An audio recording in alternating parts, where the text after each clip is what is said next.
これ長野県でいうと本当にこ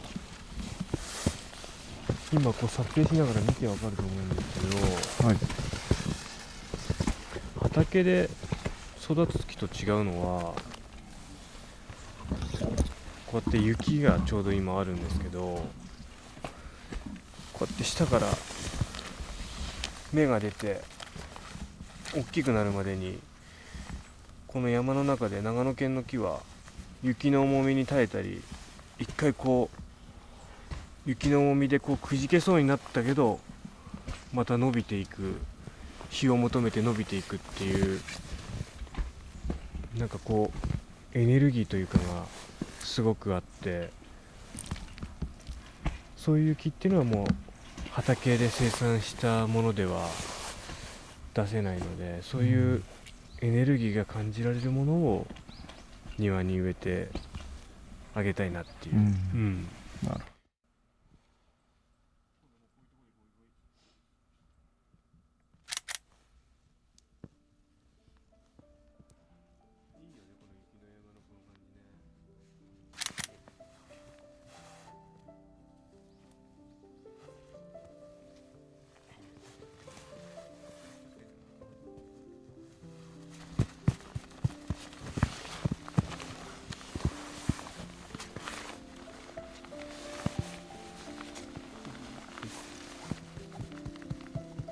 こうやって本当に山の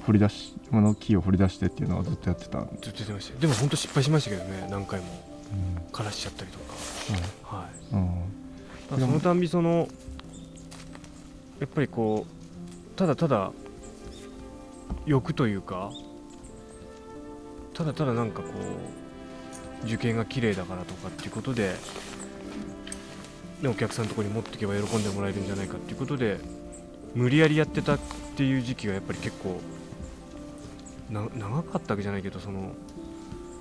あったので、それでこううまくいかなかったのはからこう試行錯誤してこ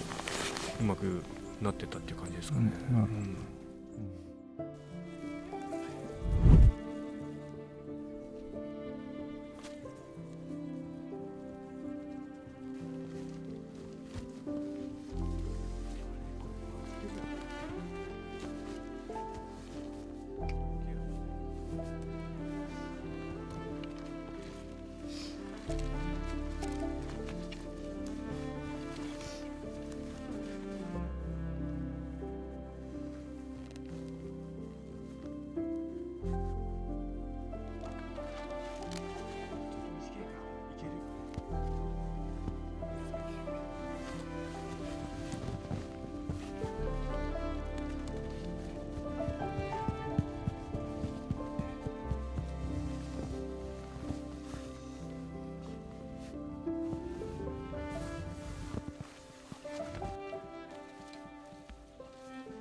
特にその根回しって言って、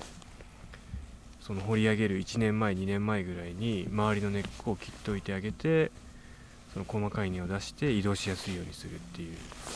そこまでその繊細な木なので、しっかりとこう愛情を持って接した方がいいというか。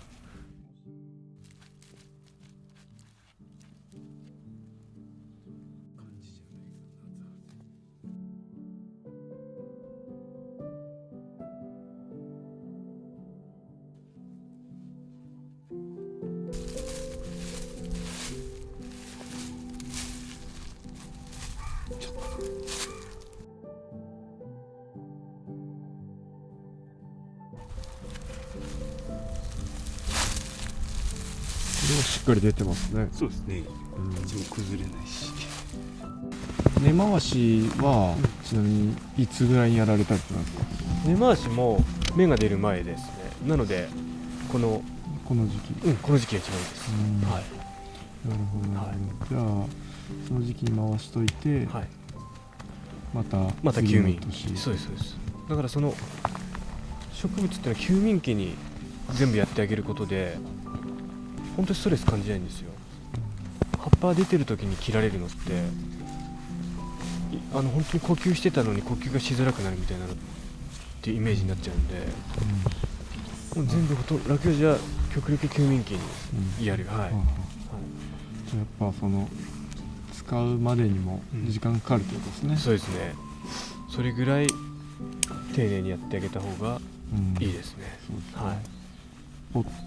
いきなり掘っていきなり持っていけるってもんでもない。もんでもないですね。うんまあ、それを結構昔やって失敗したというか、うんはい